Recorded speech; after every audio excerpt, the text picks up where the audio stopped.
So today we're going to go through my exact process of how I went from $0 5 years ago to over $912,000 right now in my trading account. You can see right here my 2-year return, $606,000. Day return, 13,000 bucks. Most people do investing totally wrong. Most people do options completely wrong. I'm going to teach you guys how to do options in a low risk way, the way that I personally do it, the way that I get those constant wins month over month over month, whether it's a bull market or a bear market. I'm going to teach you my process. So we're going to get all this information from my Alpha report 100% free. We're going to go into issue 17 right here. I said how I made $20,000 this week alone with stock options. And by going through this report, it's going to help you build the fundamental thought process of how I think about stocks and options, how I know when to make a play, how I know when to not make a play, and exactly what I'm looking for. So we're going to hit on this tweet here super quick. So the more you learn about investing, the more you learn about money, psychology, money, the economy, the more that you're going to realize most people have no clue what they're doing.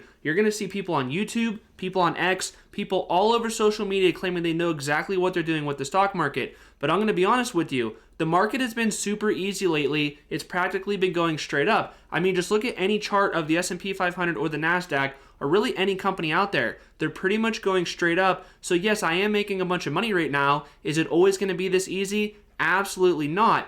And the problem with it is, like, for most people, they're going to think it's going to be this easy forever. And I'm not saying I'm bearish or anything by any means. I'm just saying the market is not always going to go straight up. I feel like valuations are a little bit extended right now. And when I do options, it all comes down to what is the valuation of the stock or the ETF that I'm doing it on.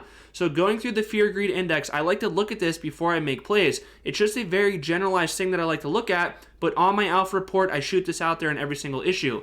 So you could see right here, we're into the greedy category. We're at 66 out of 100. And you're going to say, well, Brandon, why does this relate to options? Why do I care how to make $20,000 or $30,000 a month with options looking at this information right here? And I'm going to say this means everything for it, because you got to understand the general valuation of the stock market. Because when you look at the S&P 500 or the NASDAQ, pretty much everything is in those indexes that you guys are probably trading on. So if the index as a whole happens to go down, but your stock is maybe good, your stock is still going to go down with it, because if the index goes down, it's all going to get dragged down together. If you've ever noticed when you look at a bunch of stocks and look at them on your watch list, usually in one day they all go red or they all go green. When people want to go sell Triple Q, for example, that's a really popular NASDAQ ETF, people go and sell Triple Q, and then that ETF has to go sell within that ETF of the whole basket of the 100 tech companies that they own in order to pay you out in cash. So it's cash in, cash out. So when that happens, it brings down everything with it. And of course, there are stocks that are super undervalued or overvalued right now, irrelevant of what the ETFs are doing. But just as a whole, if you're going against the tide, if the tide is going out and you're trying to swim upstream, it's hard to really make a lot of money in that situation. So right now I do feel like we're a tiny bit overvalued, but that's okay. Now look at this right here. What if this is a 10% dip to go from 66 in a greed category to neutral? Maybe it's 10% from here to here. But what if we go into the extreme fear category? What if Trump puts on a bunch of tariffs? What if we go to war? What if the economy starts to crack? This needle right here can flip from 66. What if it goes all the way to 10? Maybe from here to here, that's a 30 to 35% drop in the stock market. That can totally happen, and it's very possible. I'm not saying it's going to happen. I'm just saying it's possible. And when that does happen, eventually one day it will happen. The people that have super high leverage right now on stocks and options, they're going to get totally wiped out. And I'm going to still be here telling you guys, hey, now the market's on sale. Now we're going to buy calls and we're going to sell puts, and we're going to make a crap ton of money on our portfolios. And that's what I do. In 2022, when the stock market took a dip, I was buying calls like crazy. I was selling puts like crazy. I was taking the puts, getting the premium, and I take that premium and go buy more calls immediately, and I'm pretty much getting free call options. It's a really good way to make money when you have high confidence, when you feel like the market is trading undervalued. The bread and butter for my portfolio and how I make roughly $30,000 per month is I'm selling put options. And the most important rules for me selling put options is, number one, only sell puts on something that you are okay to hold for the long run. So sell puts when you're okay to hold the stock for the long run, only sell puts on a company that you feel like is trading below intrinsic value, and only sell puts at a strike price that you're okay to buy the company for. So let's go through an example right here. So let's pull up Apple stock, currently $237 per share. So let's say, for example, even though I don't think it's true, I think Apple is overvalued right now by roughly like 40%. I mean, a valuation level that Apple's at right now with pretty much no earnings growth, I think it's pretty crazy. You guys could go check it out for yourself. Apple isn't really growing earnings or revenue too much, and it's at like a 35 PE ratio. I know you can look right here and it says 39. This is kind of accurate, but all you got to do is just look up the earnings for the trailing 12 months, add them up, divide it by the share price. You'll see it comes out to a pretty high number. But let's just say, for example, we feel like Apple is trading at intrinsic value right now. So $237 per share, maybe that's what we think Apple's worth. So what I would do is I would go sell put options on Apple. And what I'd probably do is go for maybe like a $200 strike price. And no matter what happens, whether the stock goes up or down even below the strike price, I keep that premium no matter what. And it all comes down to one thing. If we feel like Apple's trading below or at intrinsic value at $237 per share, we entered the trade, that's okay. So if Apple falls at $200 per share, it's trading even cheaper, trading even lower than intrinsic value. So if you're okay to buy Apple at $237, why would you not be okay to buy Apple at $200 per share? Now, your next question you might be wondering is, what duration are you going to do for this contract? How far are you going to push out this put contract? So for me personally, I'll probably go 6 to 12 months out for my duration when I sell puts on Apple in that example. And you can see right here on my alpha report also, this is my strategy simplified of how I make $30,000 per month. So what I tell most people is earn money with your day job. That's the income category right here. Build the base of your portfolio, so that's dollar cost averaging into VOO and Triple Q. I usually like 40% in each of those, and then 20% could go into individual stocks. Whatever individual stock you like, just make sure when you buy into it, you're buying into it when it's trading below or near intrinsic value, and you hold it for some time so that you could get the earnings growth to happen, and the stock price will probably push up going into the future if you make a good purchase right there.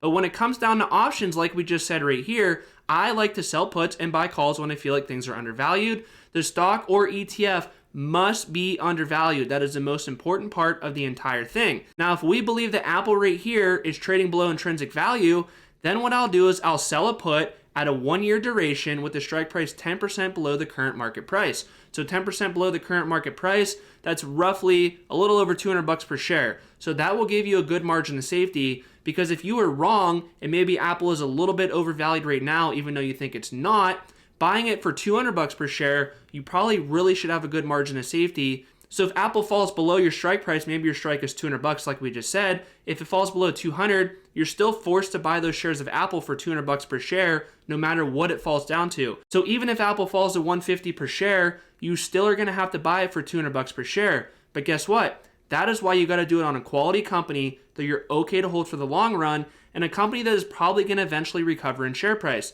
So what I would do in that situation right there, if Apple were to fall way below the strike price, I'll just take assignment of the shares. My cost basis will be $200 per share because that's what the strike price was.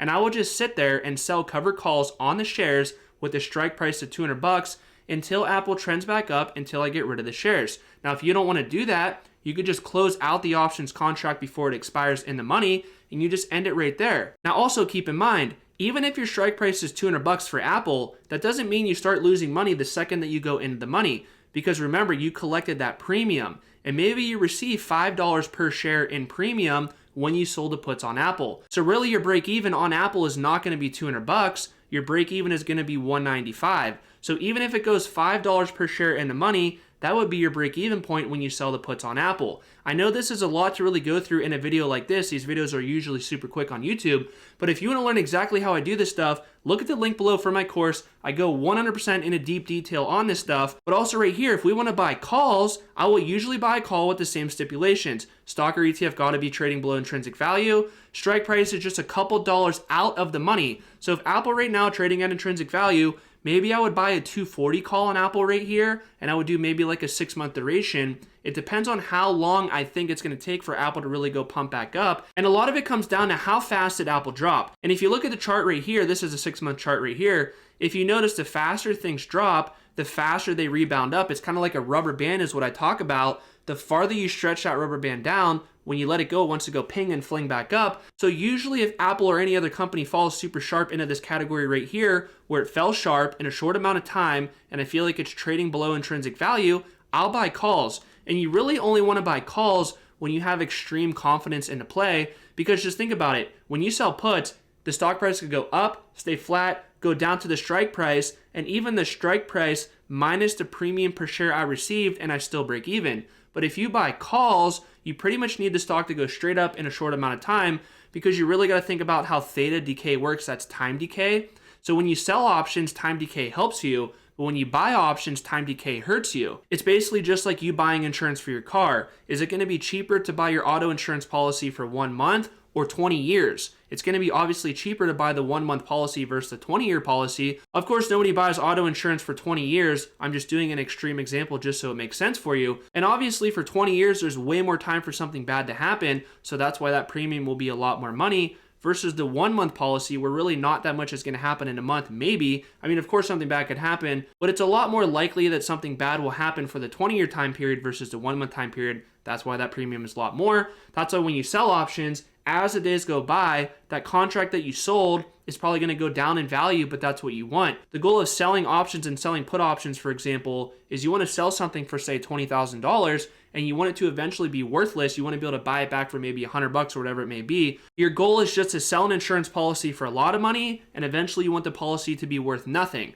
That's the goal of selling options. When you buy options, you want to buy an option for a cheap price, and you want it to keep going up in price. So it's kind of like the opposite play right there. So this is my strategy right here in a nutshell. And once I take the profits or the premiums I receive by buying or selling options, I'll take the premium, take the profits, and buy more shares in the base of my portfolio right here. And it's just like a snowball effect. And right now my net worth is over $2 million.